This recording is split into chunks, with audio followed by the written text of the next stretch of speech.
Hello, gamers and gamers. What is going on? My name is Tanek127, and welcome back to another video. And guys, in today's video, I got a nice, sweet one for y'all. We are going to talk about my first impressions of Elden Ring. But I have brought the man, the myth, the legend with me, my good pal, AsylumX Productions. How are you doing today, man? I know I'm doing alright. Nice, nice, nice. Now, before we get into today's video, I got to give a big fat disclaimer. Today's video is technically sponsored by Bandai Namco because they hooked me up with guaranteed access to the Elden Ring network test. As you guys know, I'm a Bandai partner. That's no secret to anyone by now, but I do have to put that little disclaimer in there. And Asylum, fortunately enough, was one of the lucky ones to actually get into the test legit by signing up. Somehow. He got in. Aki Game shares with me, so obviously, she got in.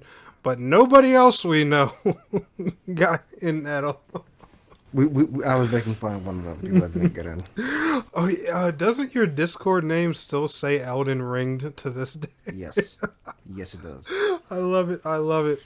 But, yeah, we're going to talk about our first impressions, with Elden Ring. So, Asylum, honestly, how was it, man? How'd you like the game?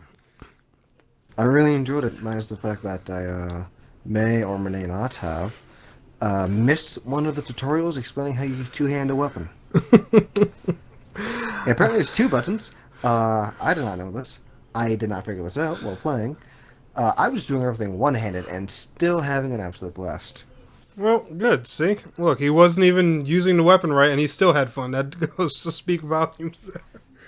I probably would have done so much more damage if I was two-handing my weapon. Yeah, probably. So, what build were you going with? Or attempting to? Strength. Just pure strength. Nice, nice, nice. Now, I was being the madman. I gave zero shit to see what was in front of me. yeah, if you guys haven't seen Elden Ring by now, it's a open world, like, Dark Souls experience. I hate to make the comparison, but it's literally Skyrim meets Dark Souls with friends. Now, there's not a lot of Skyrim comparisons you can make in there, but that big open world is just... I don't know what else to say about Breath that. of the Wild. I saw Breath of the Wild meets Dark Souls. That's a good comparison, too. A very good comparison, especially because Breath of the Wild has a lot of those survival, like aspects. Now, me and Asylum, we were fortunate enough to both play it on the next-gen consoles, the Xbox Series S, which I will say it ran phenomenal on there, but Aki also got to play it on the Xbox Series X, which I got to play with her. We literally got to see both consoles side by side, and I have to say, for the lower-end console, it looks superb on there, runs well. There were even some times where the Series S was holding frames better than the Series X, but that's just mainly because that's what the console's more built for.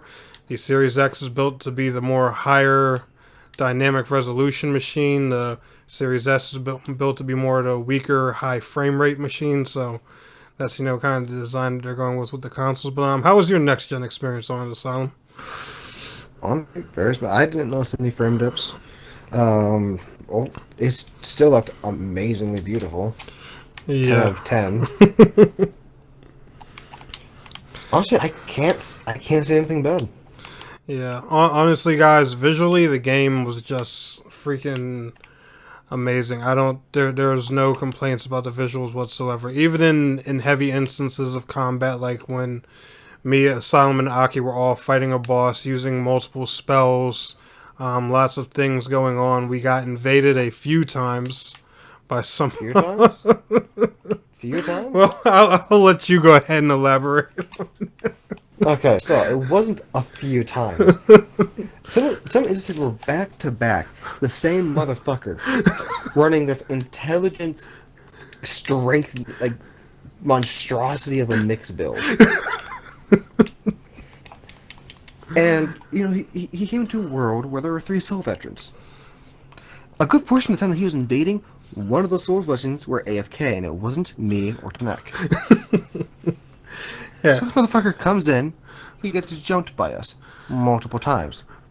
Towards the end of his invasion streak against us, I try to make peace with him. I wave, I bow, and I try to bring him back over to the fire that's in the church area. Have us all sit by the fire, be friends. Well, this dumbass decides he wants to pick a fight with our AFK party member. Needless to say, we proceed to murder him right after. Because, that's like betraying my trust, man. And I'm putting faith in you to, come with me over to the fire and be friends. But no. You think I'm trying to give you a free kill? No. So we murder him. He comes back. So it'll be one last time when she gets back. So it's all three of us. He does not last very long. Yeah, he was, I have to say, the individual invading us back to back was not very smart. And mind you, we got the same dude over and over and over again. And I was literally just looking at it like, yo, you are not going to win this. I mean, there were times we all traded off, let Asylum would get a little piece of him, I would get a little piece of him. When Aki was actually around, she would get a little piece of him. He was not having it no matter who he took on. And I'm not even trying to brag or be cocky. We have our experience with Souls games. We've been playing them for a while. Asylum here is one of my go-to Souls veteran buddies. If you guys have been around this channel long enough, you'll know that Asylum and of course my other buddy Artful Vengeance. Those are my main two guys to go to with Souls games. And yeah, speaking of that, a link to Asylum's channel will also be in the description of this video, so make sure y'all check him out and subscribe as well. But yeah, there was a lot of open world things to do in the game. We also did a few dungeon like instances as well. There was this one little cave area that we all got to run over and over. One good thing they did do with the game as well is they hooked us up with a lot of the items used to summon players in, so they definitely wanted to get you into the multiplayer experience right away. I don't know if it's going to work like that in the full game, if that item's going to be easy to obtain or not. We're going to have to wait and see, but it definitely feels like, they want to push more for the multiplayer experience. One funny thing we did also deal with in this test as well was we were fighting an open world boss. Now, the game, you have the open world stuff to do. And you also have the dungeon-like activities. Well, keep in mind, invaders and multiplayer happens on both sides of the coin. So, invaders, when they invade you in the open world, whatever world bosses are around that they can take advantage of, it's open season on you. And that was, I think that's the only invader we lost to, correct? The one that fought the boss against us. And this guy, he used and abused him to the absolute teeth. I think I was the last to die, and the boss actually ended up killing me in the end. But the invader, he was cheeky, hiding around places, letting the boss take us out one by one, and just... but it was fun, nonetheless. But that is one thing you're going to have to watch out for. While there are a lot of quality of life changes and more improvements in Elden Ring compared to a lot of the other Dark Souls games, they do add a difficult part to counter each and every one of those quality of life improvements. Now, one thing I did enjoy is they actually give you the ability to jump in here, just naturally jump, not like sprint and jump or anything, just a natural jump. And weirdly, it felt natural, which I know is something crazy to say. It's weird that something feels natural, but it's scary how just, acceptable it feels in this game. So you're able to do a lot of, and this is where the Skyrim comparison comes in. You're able to do a lot of, Skyrim mountain jumping and stuff like that, and there's not much fall damage either, at least from what we've experimented with. Now, I'm not saying you can go stand on Mount Everest and leap off in the game. I don't think that would happen. Joke on you, bitch. Yeah, exactly.